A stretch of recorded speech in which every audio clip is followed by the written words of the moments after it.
오늘 우리가 본 요한계시록 5장은 4장 말씀에 이어서 하늘나라의 예배에 대한 모습들을 우리에게 보여줍니다.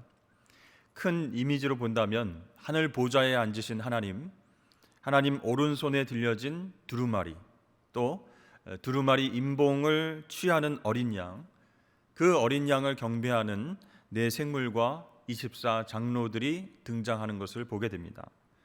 내가 보매 보좌에 앉으신 이의 오른손에 두루마리가 있으니 안팎으로 썼고 7인으로 봉하였더라. 이렇게 1절은 증거하고 있습니다. 보좌에 앉으신 하나님 오른손에 들린 두루마리는 여러분 무엇을 뜻할까요?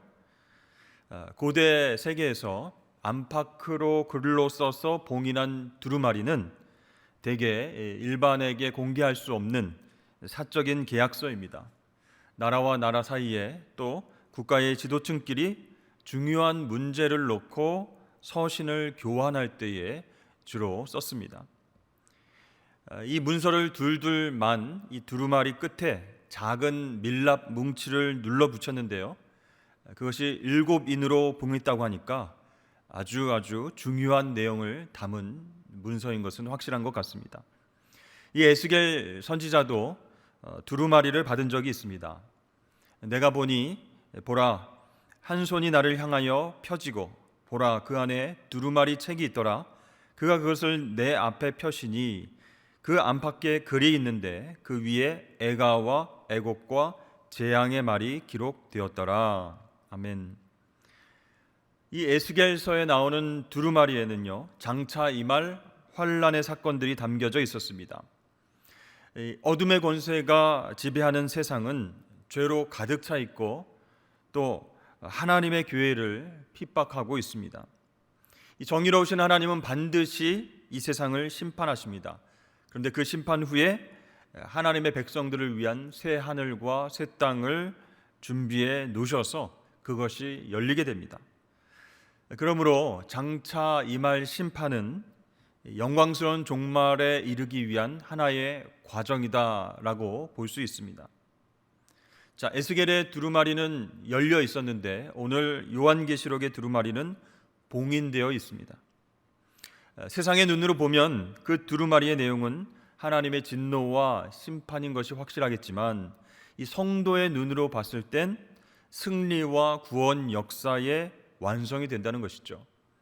그런데 문제는 이 두루마리의 봉인을 과연 누가 열 것인가 하는 점입니다. 아무나 열 수 없다는 것이죠. 힘 있는 천사가 와서 큰 소리로 외칩니다. 누가 그 두루마리를 펴며 그 인을 떼기에 합당하냐? 여기서 합당하냐라고 하는 말은 자격이 있느냐 그런 뜻입니다. 그러니까 누가 역사의 주관자이신가 그것을 묻는 것이죠. 봉인을 뗀다는 것은요, 그 두루마리의 내용을 드러내고 성취하는 것을 의미합니다. 그래서 이 하나님 오른손에 들려져 있는 두루마리의 봉인을 뗄 수 있는 존재는 하나님처럼 거룩하고 전능하신 분만 가능하다라는 것이죠. 자, 4절에 보면 이 천사가 이 천지의 두루마리를 펼 사람이 누구냐, 누가 합당하냐라고 물어봤을 때 아무도 없는 것을 확인하고 요한이 울게 됩니다.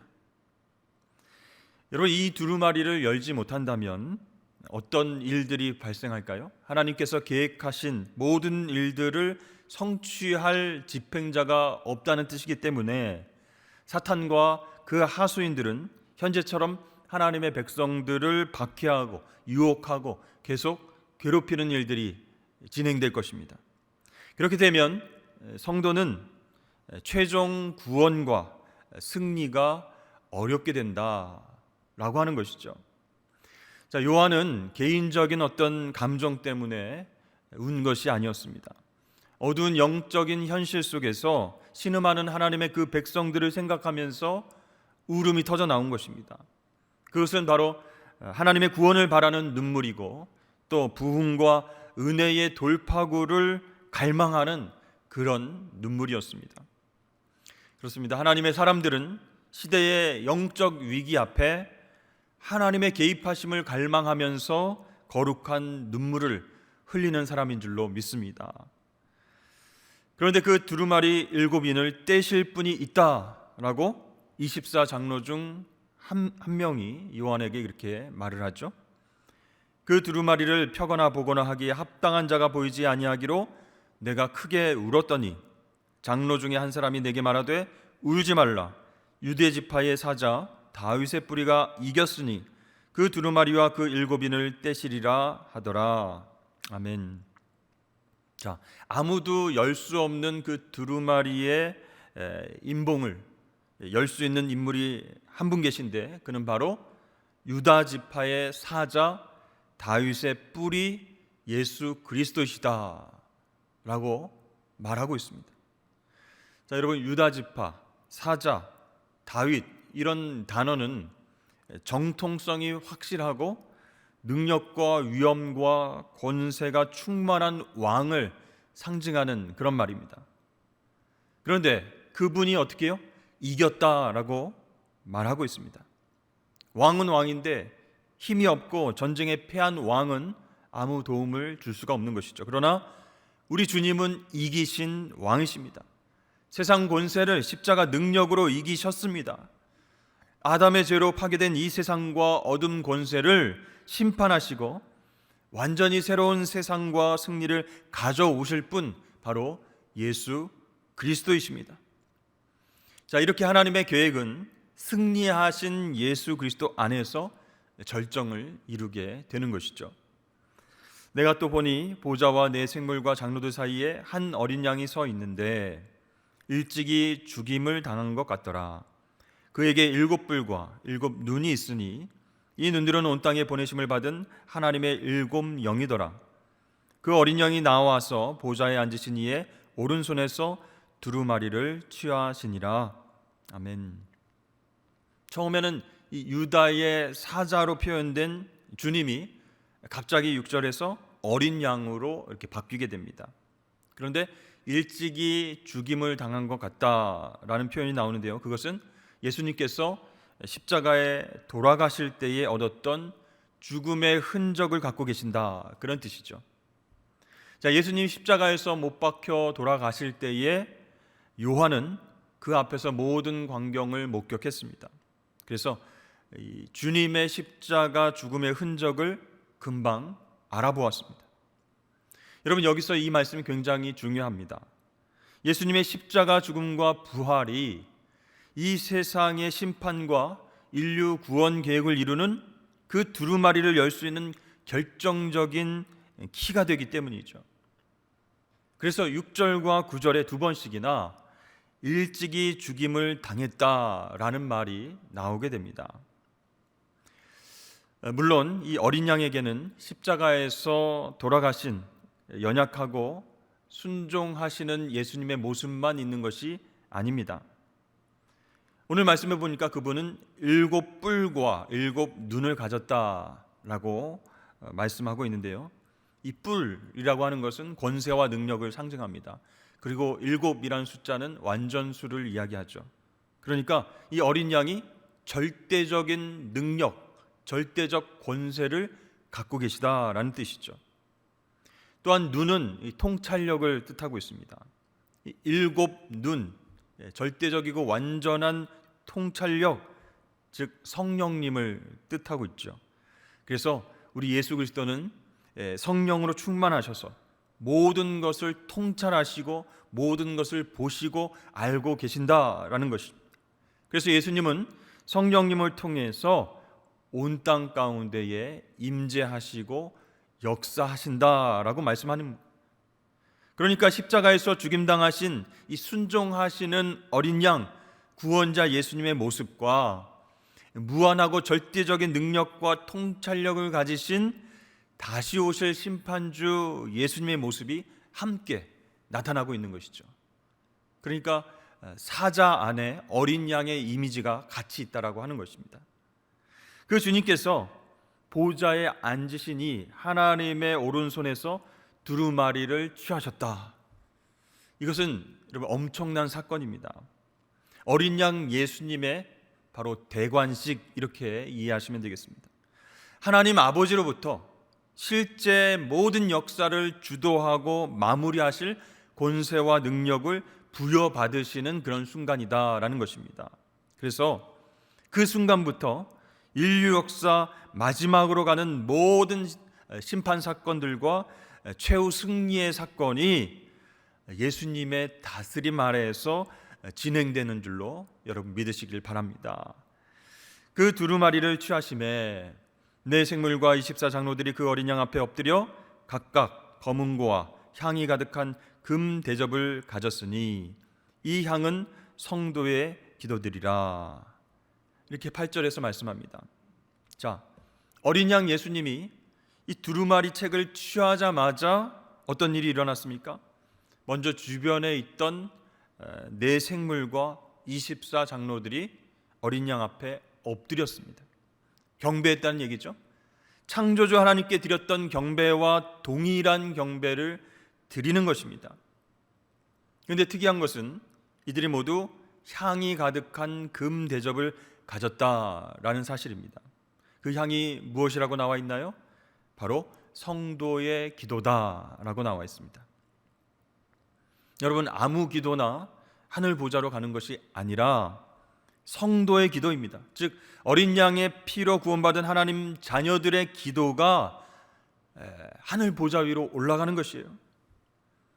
무엇을 기도하느냐 그 내용도 중요하지만 그것보다 더 중요한 것은 누가 기도하느냐라는 것입니다. 십자가를 통과한 복음으로 거듭난 하나님 자녀들의 기도여야 그 기도가 하늘 보좌 위로 올라온다라는 것이죠. 그렇습니다. 구원받은 성도들의 기도는 하늘나라에서 하나님께 기쁘게 받으시는 그런 향기와도 같다라는 것이죠. 여러분, 자녀들이 명절이나 어떤 특별한 날에 이제 통화를 하게 됩니다. 부모님 안부도 묻고 이렇게 전화를 하게 되죠. 근데 자녀들이 아무리 짧게 부모님에게 전화를 드려도 이 전화했다는 사실 하나만으로 이 부모님의 마음이 기쁘게 됩니다. 그와 마찬가지로 우리가 아무리 짧고 내용이 없는 기도를 드렸다 할지라도 그 사실 하나만으로 하나님께서는 기뻐하신다는 거예요.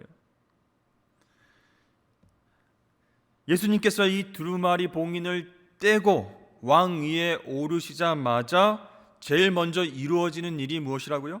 그동안 쌓여왔던 성도들의 그 눈물 섞인 기도가 풀어진다는 것입니다. 여러분, 하나님께서 저와 여러분의 기도를 당장 응답하지 않으셨다고 해도 그것이 땅에 떨어지는 것이 아니에요. 귀하게 금 대접에 간직해 두셨다가 어느 날, 어느 순간 우리가 생각했던 것, 우리가 상상했던 것, 그것을 초월해서 하나님께서 응답하신다는 것입니다. 그때까지 우리가 인내해야 되는 것이죠. 특별히 로마의 무서운 핍박 속에 살면서 오직 기도하면서 인내할 수밖에 없었던 당시 초대교회 성도들에게 이 말씀은 정말로 큰 위로와 힘이 되었던 것입니다. 야고보 사도도 그렇게 얘기를 했습니다. 너희 중에 고난당하는 자가 있느냐? 그는 기도할 것이라. 이렇게 야고보 사도도 말씀을 우리에게 전했죠. 그렇습니다. 우리가 예배 가운데서 하나님께 바치는 최고의 제물은 기도라는 거예요. 향기로운 그 기도를 하나님께서 금대접에 다 모아놓으셨다가 받으신다라는 것입니다. 그래서 우리는 예배를 위해서 또 예배 전에 예배를 드리면서도 또 예배 후에 집에 가면서 끊임없이 기도해야 된다는 것이죠. 그들이 새 노래를 불러 이르되 두루마리를 가지시고 그 인봉을 떼기 합당하시도다.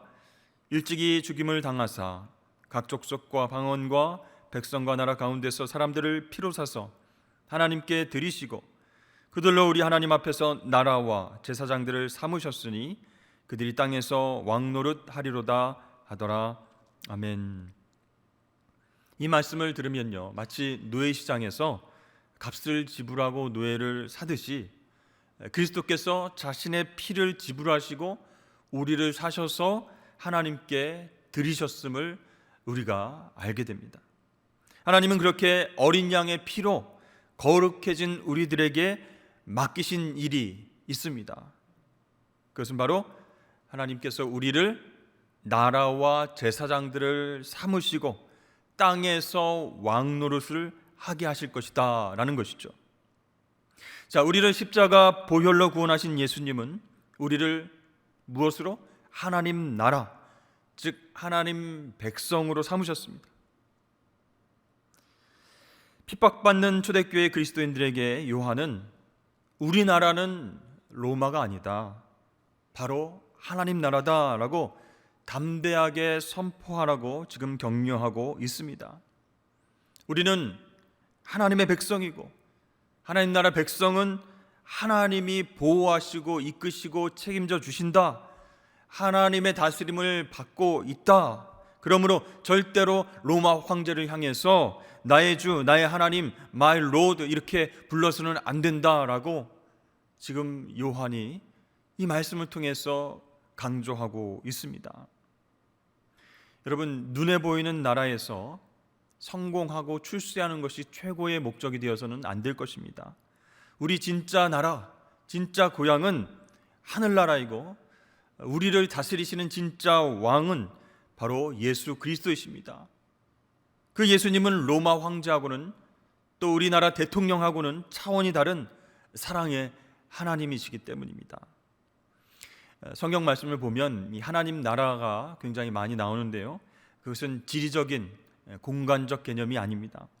하나님 나라는 하나님의 통치와 다스림을 받는 그 그리스도인들이 가는 곳곳마다 그곳이 하나님의 나라가 된다는 거예요.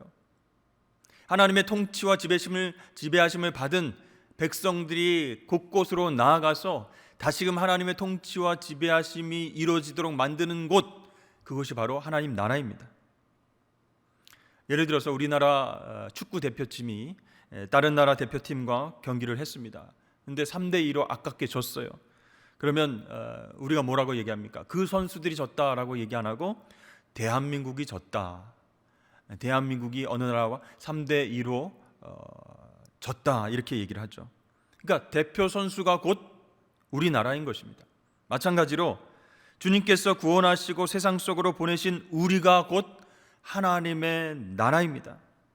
그래서 우리 그리스도인들이 어디에 있든지 그 자체가 하나님의 나라가 임하는 시작점이 된다라고 오늘 말씀해 주시는 겁니다. 그러나 여러분, 세상 나라는요, 어둠의 권세들이 장악하고 있기 때문에 하나님 나라가 확장되는 것을 너무너무 싫어합니다. 따라서 우리가 정상적인 그리스도인의 삶을 살아간다고 한다면 그 삶은 자체가 영적 전쟁이 된다는 거예요. 방해가 있고 핍박이 있고 유혹이 있다는 겁니다. 하나님 나라 확장을 싫어하기 때문에 피할 수가 없이 우리는 영적 전쟁을 치러야 된다는 것이죠. 여러분, 세상 속에서 하나님 나라 백성으로 산다는 것, 그것은 진짜 왕을 따르기 때문에 왕따가 될 그런 각오를 해야 된다는 것입니다. 여러분, 왕따가 무슨 말의 준말인 줄 여러분 아시죠? 왕을 따르는 사람들의 준말이 왕따입니다. 근데 여러분, 구약 시대에는 제사장의 중보로 하나님께 예배할 수 있었는데 이제 예수 그리스도를 통해서 우리 모두가 각각 왕 같은 제사장 되어서 하나님께 예배할 수 있게 되었습니다. 뿐만 아니라 우리는 가정과 나라를 위해서 또 하나님께 제사장처럼 중보할 수 있게 되었습니다. 그래서 제사장으로서 우리의 사명은 무엇이었습니까? 무엇이 되겠습니까? 세상 속에서 예배자가 되는 것입니다. 그래서 하나님의 백성들은 세상 속에 살지만 하나님께 나와 예배를 드리는 제사장적 삶을 살게 되는 것이죠. 여러분, 우리가 이렇게 영상으로 또 대면으로 현장에서 예배를 드리지 않습니까? 우리가 드리는 예배가 너무 중요합니다. 세상에 임할 진노를 막아내는 그런 큰 역할을 감당하고 있는 것이죠. 아브라함 때는요, 의인 10명만 있으면 소돔과 고모라를 하나님께서 멸망시키지 않겠다라고 말씀하셨습니다. 그 의인이 어떤 의인일까요? 하나님을 예배하는 사람입니다. 그러니까 여러분, 한 사람의 고독한 예배, 또 10사람의 작은 예배, 그것이 도시 전체의 어두운 죄악을 상쇄하는 파워가 있는 줄로 여러분 믿으실 수 있기를 바랍니다. 그래서 여러분, 아무리 작아 보여도요, 그리스도인의 존재가 얼마나 중요하고 큰지 모릅니다. 우리가 드리는 이 예배가 하나님의 진노를 막고 있다, 이렇게 생각하고 자부심을 가질 필요가 있습니다. 또 우리의 기도가 세차게 흘러넘치는 그 세상의 죄의 물결과 심판을 막고 있다라는 것이죠. 그래서 여러분, 한 나라가 막 흔들리고 망하게 되는 것은 그 나라의 정치와 경제와 문화와 이런 부분들이 잘못되어서가 아니라 근본적으로 교회가 타락해서입니다. 교회가 하나님 주신 사명을 감당하지 않고 세상과 더불어서 세속적으로 변한다면, 또 인간의 쾌락만을 함께 추구한다면 거룩의 능력을 잃어버리고 심판의 바다로 함께 침몰하게 되는 것입니다. 여러분, 그래서 이 세상의 영적인 운명이 하나님께서 제사장으로 세우신 우리와 교회에 달려 있음을 여러분 믿으실 수 있기를 바랍니다. 우리 각자가 예배자로 서는 것이 얼마나 중요한가, 그것을 말씀하고 있는 것이죠. 하나님께서는 당신의 형상으로 창조하신 인간이 이 왕 같은 권세로 땅을 다스릴 권세를 주셨는데, 이 죄로 인해서 무너졌어요. 힘을 잃었어요. 그래서 악한 영이 이 땅을 지배하고 그렇게 권세를 가지고 다스리게 됩니다. 그러나 어린 양 예수 그리스도의 십자가 보혈로 이 죄의 사슬이 끊어지면서 우리가 잃어버렸던 권세를 회복시켜 주셨습니다. 그래서 이제 하나님의 심판이 끝나고 새하늘과 새 땅이 세워지면 이제 본격적으로 우리는 왕이 되어서 다스린다라고 말씀하시는 것이죠. 내가 또 보고 들으매 보좌와 생물들과 장로들을 둘러선 많은 천사의 음성이 있으니 그 수가 만만이요 천천이라. 큰 음성으로 이르되 죽임을 당하신 어린 양은 능력과 부와 지혜와 힘과 존귀와 영광과 찬송을 받으시기에 합당하도다 하더라. 내가 또 들으니 하늘 위에와 땅 위에와 땅 아래와 바다 위에와 또 그 가운데 모든 피조물들이 이르되 보좌에 앉으신 이와 어린 양에게 찬송과 존귀와 영광과 권능을 세세토록 돌릴지어다 하니 내 생물이 이르되 아멘 하고 장로들은 엎드려 경배하더라. 아멘. 자, 하나님 보좌 그리고 어린 양께 경배하는 모습이 지금 나타나 있죠. 근데 천사들이 얼마나 많이 있습니까? 만만이요 천천입니다. 셀 수 없이 많은 그 하늘의 천사들이 새 노래로 찬양하고 있습니다. 성악을 전공하신 분들이 한 10명만 모여서 하나님을 찬양하는 그런 멜로디와 찬양을 들을 때 너무너무 웅장하고 너무너무 감동을 받습니다. 그런데 만만이요 천천, 수많은 천사들이 하나님 앞에서 새 노래로 찬양을 드린다. 얼마나 웅장하고 얼마나 아름답겠습니까? 이 찬양의 주제가 무엇입니까? 우리 죄를 사하시기 위해서 죽임당하신 그 어린 양의 사랑, 예수 그리스도의 사랑을 찬양하고 있는 것입니다. 여러분, 어린 양 예수님께서 7인으로 봉인된 두루마리를 다 취하시고 해제하자마자 모든 상황이 바뀌었습니다. 불안함과 절망과 슬픔에서 기쁨과 감사와 감격의 찬양으로 바뀌었습니다. 처음에는 보좌 옆엔 네 생물이, 그 다음에는 24 장로들이, 그 다음에는 그들이 합하여서 찬양을 부르더니 이제는 하늘과 땅의 모든 피조물들이 찬양을 하기 시작합니다. 엄청난 광경이겠죠. 우리가 지금 주일날 또 수요일날 금요일 날 새벽에 잠깐 드리는 예배, 그것과는 비교할 수 없을 정도로 모든 피조물들이 하나님을 영광스럽게 찬양하는 일들이 일어난다. 하나님의 보좌에서 흘러나온 그 예배의 물결이 어디까지요? 온 천지 만물을 다 덮으면서 퍼져나가는 것입니다. 우리 교회를 한번 생각해 보십시오. 교회에서도요, 이 영적인 리더들, 지도자들이 먼저 뜨겁고 진실한 예배를 드릴 때 네 생물과 24장로들이 먼저 경배를 드리고 그 다음에 온 천지 만물 피조물들이 경배하는 것으로 퍼져나갔지 않습니까?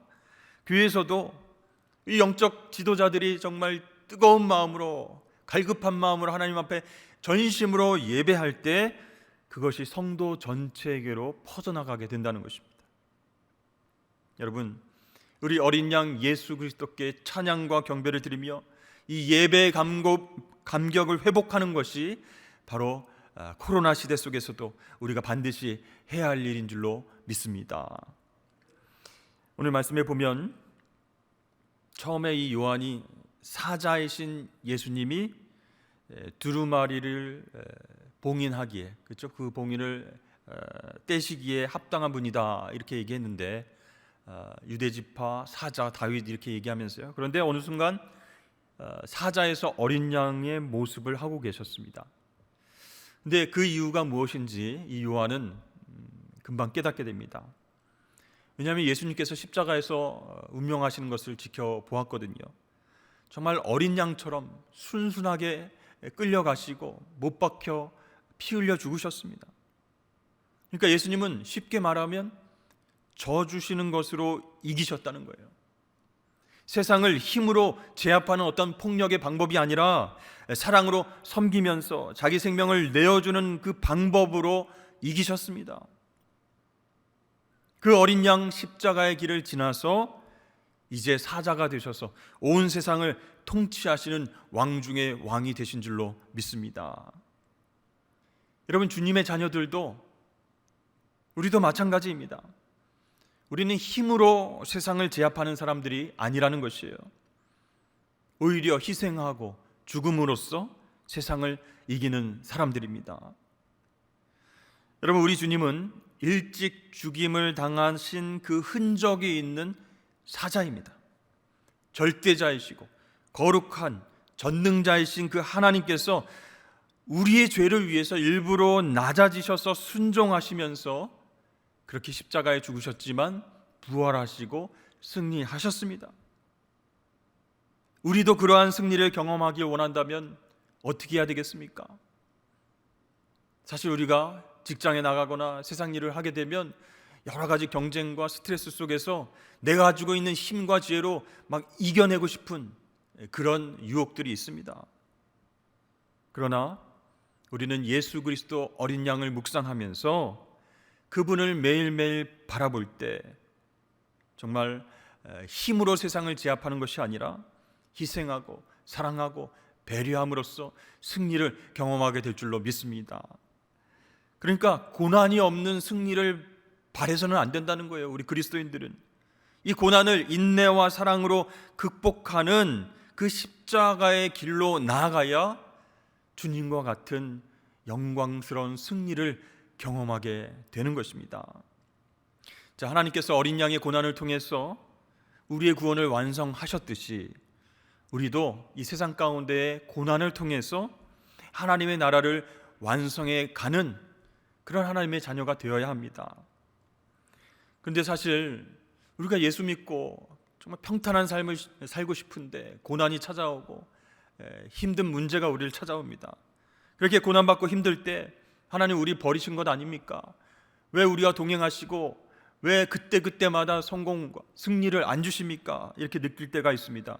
그러나 여러분, 그렇지 않습니다. 하나님이 우리를 버리신 게 아니라는 거예요. 오히려 그 순간 가장 가까이 계시면서 우리를 응원하고 계십니다. 어떻게 해요? 어린 양의 보혈을 바라보면서 너도 이길 수 있다, 이렇게 위로하시고 힘을 주시는 그 하나님 아버지를 우리가 경험할 수 있어야 합니다. 여러분, 그것을 믿고 확신할 때에 우리에게 파도처럼 다가오는 고난이 이제는 두렵지가 않게 되는 것이죠. 올 한 해 이제 마지막 주일인데요. 온전케 하시는 예수님을 바라봅시다 라는 표어로 그렇게 신앙생활을 하며 달려왔습니다. 때로는 어려운 환경과 고난이 우리를 흔들었지만 십자가를 통과해서 승리하신 그 예수님을 바라볼 때에, 그 어린 양을 찬양하고 경배할 때에 우리는 다시 일어설 수 있습니다. 그렇게 여러분, 믿음을 가지고 어린 양 예수 그리스도를 찬양함으로, 그분을 바라봄으로 올해를 아름답게 마무리하고 새해를 소망 가운데 맞이하시는 저와 여러분 되시길 주의 이름을 축복합니다.